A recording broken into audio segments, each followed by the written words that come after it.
Hi everyone, and welcome to the second part of the sampling video. This one is about non-probability or non-random sampling methods. Before we go over the methodologies, I want to just touch base on some of the major issues involved when using non-probability methods. One is that the sample may misrepresent the population. So this is the question about external validity that I talked about in the sampling process video. Because non-random sampling is used, and not everyone has an equal chance of being selected. So that's why the results from a sample using these methods may not be generalizable back up to the population. Also, it's very difficult to detect the level of this misrepresentation unless we have some data on variables for the population that we can compare the sample to. So for example, if we had demographics for both, and we could show that there's equal distributions of, of people based on race, ethnicity, gender, income, age, etc., then we might be able to make the case for generalizability even with non-random methods. Okay, the first method is called, well, it's called a lot of names, as you can see: availability, accidental, haphazard, or convenience sampling. Most of the time, I've seen the term convenience sampling used. So for example, we might have only available to us clients that are accessible on any given day at an agency, the day that we happen to be doing the study. So that's a convenient sample that we have access to. One type of convenient sampling that you may be familiar with has to do with college student volunteers. So all of the experiments that, for example, take place at here on campus at the psychology department or any psychology department anywhere really, those use convenience samples because it's whoever signs up to be part of the study. So again, it's not invalidating the study. Thousands of these studies take place every year. But one thing to kind of keep in mind is self-selection bias. So there may be factors related to why specific people pick specific studies to sign up for. Quota sampling is very similar to stratified random sampling, but there's no random selection. This is key. We're selecting people in a non-random way according to fixed quotas. And so we're trying to account for some level of representativeness, even though it's not a random sample. So let me show this to you with some pictures. So here's that graphic that I used before with when I was going over stratified random sampling in the previous video. So we have our 1,000 clients, and I want to make sure I have some representation from these three groups of or subgroups of clients because I can only interview 50 of them. With stratified random sampling, I would randomly pick from these three lists. The key here is that the researcher is not selecting these people randomly. So the researcher may say, I want 30 married clients, 15 divorced clients, and 5 single clients, but whoever signs up first is in the study. Once the quota or the limit is reached, then selection is done. So rather than the researcher selecting people randomly from the list, she or he just says, I need 30 married clients, and if I have to ask 100 of them before I reach that 30, then I will, or the first 30 who show up will be in the study. Just like with stratified, there are two types of quota sampling, except now we're calling them proportional or disproportional. But in terms of the methodology, it's very similar to stratified, except for the key piece, which is that quota sampling is not random. So this graphic should look very familiar. It's the same one that I used when I was describing stratified random sampling, the proportionate stratified random sampling, excuse me. Except now I'm using it to describe proportional quota sampling. What's the difference? Well, the researcher, again, is not the one selecting the participants. The researcher sets the quota, and whoever says yes is in the study. I know that's a little bit repetitive of what I just said, but I just need to say it to really highlight it because this can be confusing. This graphic looks identical to proportionate stratified random sampling. The key has to do with whether or not it's the researcher who's randomly selecting from each of the three lists or not. If they're not the one doing the selecting, then it's proportional quota sampling.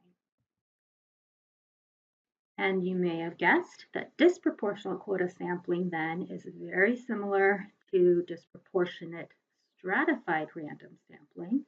This is the same exact graphic, but again, it differs from stratified random sampling because the researcher is not the one selecting the participants from each of the three subgroups. The researcher is setting the quota, and whoever says yes is in the study. Another type of non-probability sampling involves what's called purposive, judgment or judgmental, subjective, or selective sampling. Here, the researcher picks people to be in the sample based on specific and predetermined criteria. Here's a social work example. Clients with the most severe depression are selected to study the effectiveness of a new intervention. The idea being that if the new depression intervention works with the most severe clients, then it probably works with all depression clients. But in any case,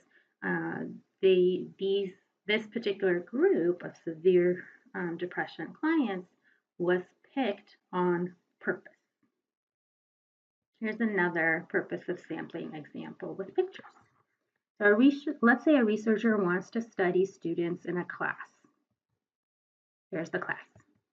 But they're interested in the top 10% and the lowest 10% in terms of reading test scores. So they may not be able to study everybody in the class, but they want to test this intervention to see what the two extremes, in terms of the two groups at the extremes, will do in terms of performance on reading. Targeted sampling is another method, and this is a combination of quota sampling and purposive sampling. It is a process where researchers go back and forth during the sampling procedure to look at characteristics of the sample so that the sampling can be adjusted as needed in order to obtain a sample that matches the characteristics of the population of interest. So let me show you what that would look like. The researcher may select one person to be in the study, and they refer 3 other people. In this case, the first was a male, and he referred 2 other males and 1 female. One of the males that he referred went on to refer 2 people, 1 male, 1 female. The second male referred 2 males. The female referred 2 males and someone who was transgender, excuse me. Then of that group, we have 3 males that are referred, 1 male and 1 female, another male, 2 males, a male and a female, a male and another transgender person. So at this point, the researcher may stop the sampling process and say, hey, there are not enough people who are women or transgender, so let's stop recruiting men. We have enough men. Let's target women and people who are transgender to include them in our sample because we want to get a good representative number of all three gender types that we are considering in this study. But the key here is the key here though is that the sampling process becomes iterative, and there may be several points along the way based on different criteria besides gender that the researchers may decide to want to target.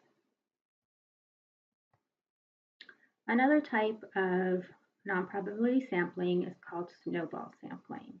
And here, the researcher uses their own network or some advertisements to access a few key people who will be in the study. Those participants are then what are called the seeds because they are then asked to provide referrals for the study. The key here is that the researcher does not contact the referrals himself or herself. The seed contacts the potential participants with the researcher's information, and they contact the researcher themselves. Then those participants become the seeds for other referrals. Now in your book, there's reference to interactive sampling and chain referral sampling. Essentially, for our purposes, we are considering these the same as snowball sampling. There's a third term called respondent-driven sampling that is just ever so slightly different, but that's beyond the scope of this class. So we're just going to consider all four of these as the same method. What snowball sampling is good for is when there are hard to reach populations that other sampling methods cannot be used for. So for example, homeless people who use intravenous drugs, runaway youth, basically any population who would be difficult to access for a variety of reasons. The downside to snowball sampling is that it's up to the discretion of those seeds to make the referrals. So they may purposefully not ask certain people if they are interested because they're trying to protect them or because they don't think they would be interested, etc. And this is referred to as masking. So there may be people that we miss because of the discretion that's shown. There are also people we may miss who are not in the network of these seeds. Dimensional sampling is the last type of sampling I'll be going over. It's similar to quota sampling, except the goal is to reduce sample size. So there will usually be one or a few participants with every combination of the different categories of the subgroups of interest to the researcher. So what does this look like? So I have that list of all clients, and let's say I'm interested in making sure my sample is representative by marital status. So I have my three groups. So far, so good. This is what we've been looking at this entire time. But now let's add a second variable, race ethnicity. Let's say the researcher wants to make sure that that is represented as well. So within the married clients, they might further split the list into married Latino clients, married African American clients, married Asian Pacific Islander clients, and I ran out of room here, so I can't include Caucasian and other groups, but just imagine that they are there. Okay, now they're going to do the same for the divorced client list. Divorced Latino clients, divorced African American clients, etc. And same with the single clients. And then they might say, okay, we also want to make sure gender is included. And these are, three variables they'll pick for very good reasons. based on the literature review. So then they might say, so then what they will do is split the married Latino list into two, and female and male. And I just want to mention that I'm not including other categories because there's not room on here. But you can imagine there's lots of different lists that can be created. Okay, and I also don't have arrow lines there because they were very hard to fit there. So just imagine there's the married Latino list is further divided into two lists, female and male. Same with the married African American list, the married Asian Pacific Islander list, etc., etc., etc. What does this all mean? At the very end, then, there's going to be one person who is female, Latino, and married. One person who's going to be male, Latino, and married. One person who's female, African American, and married. And another person who's male, African American, and married. Okay, down the line. So there's going to be one person that's every combination of the three variables of interest. So in this case, the variables of marital status, race, and gender are the dimensions of interest. Okay, so here are the sources of the images, and now it is the end of part 2.